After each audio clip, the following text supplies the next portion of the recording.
waqti walbo ilmuhu marahayo wax waxaa jira ama si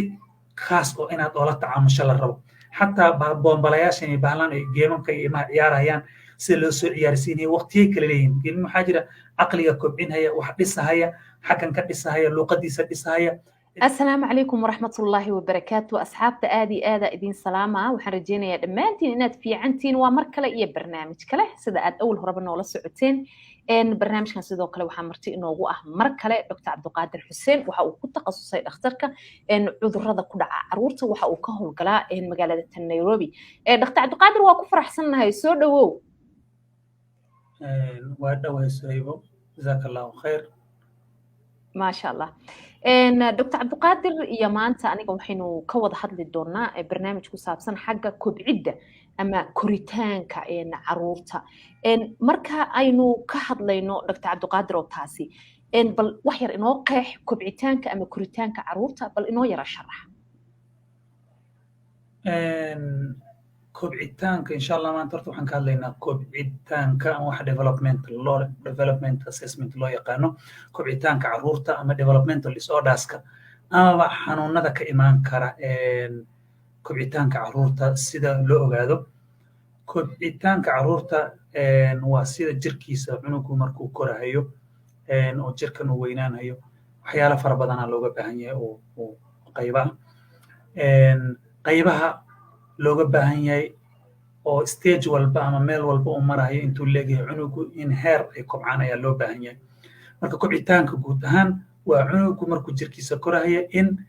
skillskiisa xirfadihiisa iyo waxyaalo la midka iyo caqligiisa iyo awoodiisu inay iyadana kobcdo ما شاء الله مركا دكتور عبد القادر نوعيه ميو ليه نوعيه uu kala baxo kobcitaan cunuga markii kobcitaanka la fiirinayo sidaba kow kobcitaanka carruurta waxa oo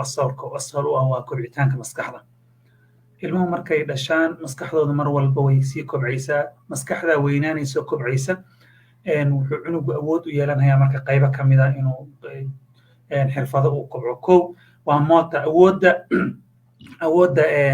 xubnihiisu inay kobcaan oo waxaa ka mid ah lugihii iyo gacmihii iyo luquntii wixii oo dhan inuu isbedelo oo cunugii waqti buu gurguranay waqti buu fariisanay waqti buu socon istaagi haddana waqti buu kori karaa yani uu socon karaa gacmihii inuu wax ka qaban karaa ka mid ah oo waxa fayn mootaada loo yaqaano inuu gacmihiisa xirfado ku samayn karo oo koobkii qabsan karo qaadadii cunto ku cuni karo waxaasoo dhan waa xirfadaha dhaqdhaqaaqa iyo xubnaha taa waa qayb ka mid ah badanaana dadku ay wada yaqaanaan in qofkana uu arki karo laakiin qaybaha intaas aan ka yaraysanin oo aadka muhiimka waxaa ka mid ah cunugu inuu caqli ahaan caqligiisa iyo garaadkiisa uu kobco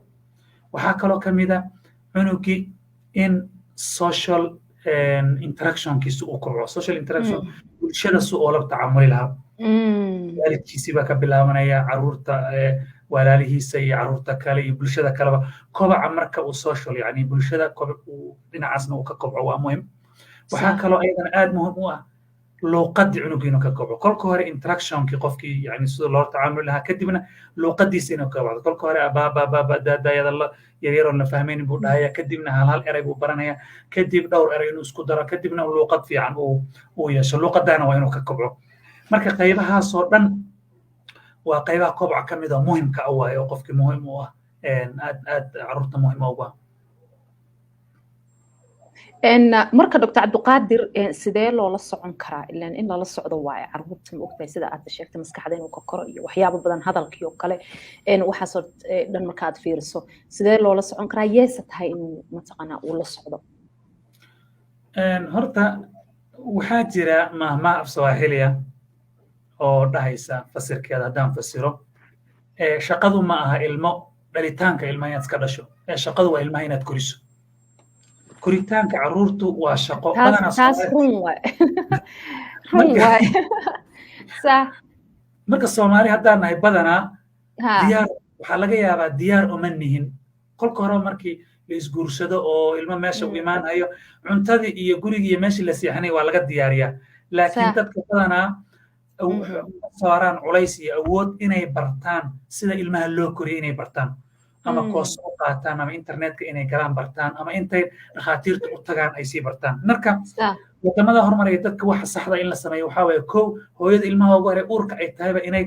dhakhtarka u tagto ay sii ogaataba expectation sii ogaato waxa laga raba ay sii qorshayso ay sii barato internet ay gasho bugaag ay gadato ay akhrisato marka waalidku asagoo cilmi leh oo wax walba kale og kow markuu saa u dhashana in ilmihi la socdo marka waqtiyada waalidka waa muhim oo waxa ugu muhiimsanay ilmaha la soconaya kowka dhakhtar iyo wax walba waa waalidku marka waa inuu khibrad lahaada ilaa xadna ogaado maamooyinka badana carruur badan dhaleen ilaa xad marka dambe ilmihii hore ku barbartaan oo kuwa dambe ayagiiba marka dambe xariifin yara noqdeen laakiin waxaa laga rabaa guud ahaan sida laga rabo waxaa waaye cunugu markuu dhasho inuu dhakhtar carruur kolka horeba uu fiiriyo uu arko inuu checking ku sameeyo xataa hadduu caafimaad qabo waa sida ugu habboon intaan cunugaba isbitaalka laga bixinin 2 wiig kadib haddana inuu dhakhtarkii tago kadib haddana dhowrkii biloodba ama ugu yaraan 2 biloodba ama bil walba inuu dhakhtarku la socdo laakiin waqtiyada ugu muhiimsan ee developmentada marka la dhaho waxaa ka mid 6 bilood marka laakiin waxaa jira waqtiyo markay developmentada imaato ayagu maste waxaa ka mid ah markuu dhalanayo bil kadib waxaa kaloo ka mid ah 9 bilood ilmuhu markuu jiro markuu sanad iyo bar jiro markuu 2 sano gaaro markuu uu jiro